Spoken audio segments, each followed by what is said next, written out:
ایک بہت خوبصورت بات، یہ حکمت کی بات آپ کو بتا رہا ہوں، ہلکی پھلکی۔ رسول اللہ صلی اللہ علیہ وسلم نیا تبلیغ دین شروع ہوئی تو ابو طالب آپ کے چچا بیمار ہوئے۔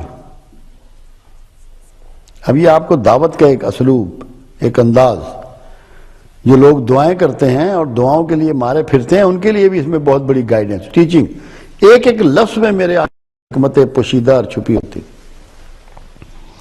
ان کی خیریت دریافت کرنے کے لیے رسول اللہ صلی اللہ علیہ وسلم اپنے چچا کے گھر گئے تو وہ چارپائی پہ لیٹے ہوئے تھے، دور سے آتے ہوئے دیکھا تو ابو طالب گویا ہوئے کہ اے محمد صلی اللہ علیہ وسلم، سنا ہے جو تیرا خدا ہے تیری بہت مانتا ہے، میرے لیے دعا کر۔ آپ نے فرمایا چچا تم اس کی ماننی شروع کر دو، وہ تمہاری بھی ماننی شروع کر دے گا۔ تو دعا کا ڈھنگ سکھا دیا ساری عمر کے لیے۔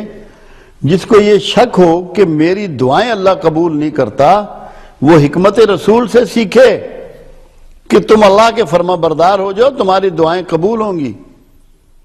بغاوت تو اللہ سے جاری، فرار بھی اللہ سے جاری، اور دعائیں بھی قبول ہوں، یہی سکھا دیا کملی والے نے کہ فرما برداری اختیار کرو پروردگار کی، تمہاری سنے گا، تمہاری دعائیں قبول کرے گا۔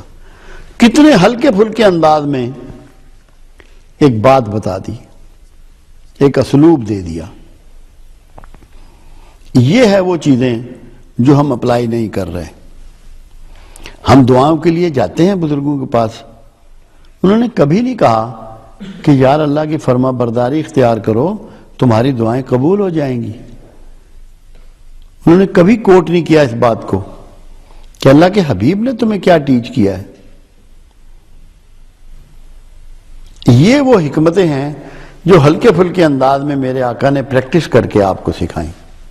آپ دیکھیے، اللہ نے کہا کہ اپنے عزیز و اقربا کو میرا ڈر سناؤ، تو آپ نے بنو ہاشم کو دعوت دی۔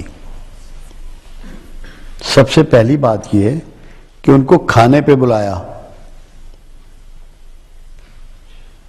آپ کے لیے ایک اسلوب دے دیا، ایک ڈھنگ دے دیا کہ جب تم اللہ کی بات کرنا چاہو ان کی تواضع ضرور کرو،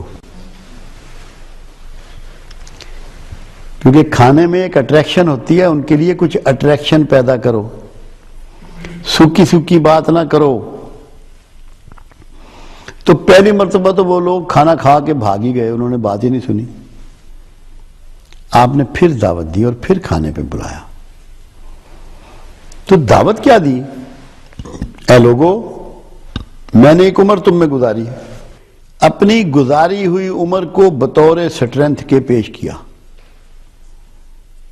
دعوت کے لیے ایک طریقہ دے دیا، ایک اصول دے دیا کہ جو وقت آپ نے کسی معاشرے میں گزارا ہے وہی آپ کی قوت ہے دعوت کے لیے، ورنہ سچا اللہ، سچے رسول، سچی کتاب، تینوں سچے، مگر قوت کس بات سے پائیں گے؟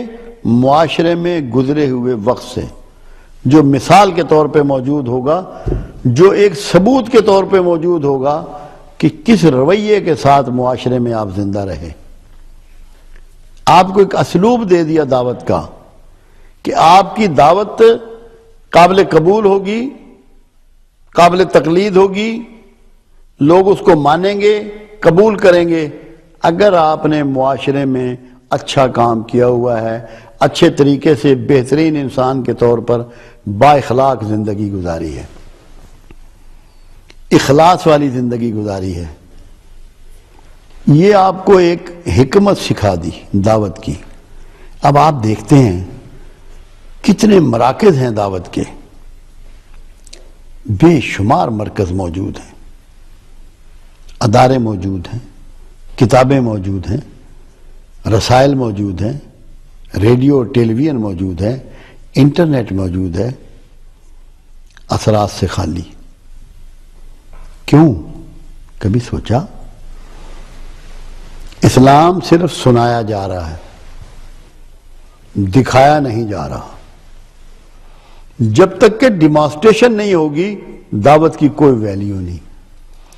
اسی لیے جو کچھ 40 سال تک مکے میں میرے آقا نے ڈیمانسٹریٹ کیا اس کو بطور سند کے پیش کیا۔ آپ اگر آج بھی لوگوں کو سنائیں نہیں، اسلام دکھائیں، آپ یقین کریں انقلاب آ جائے۔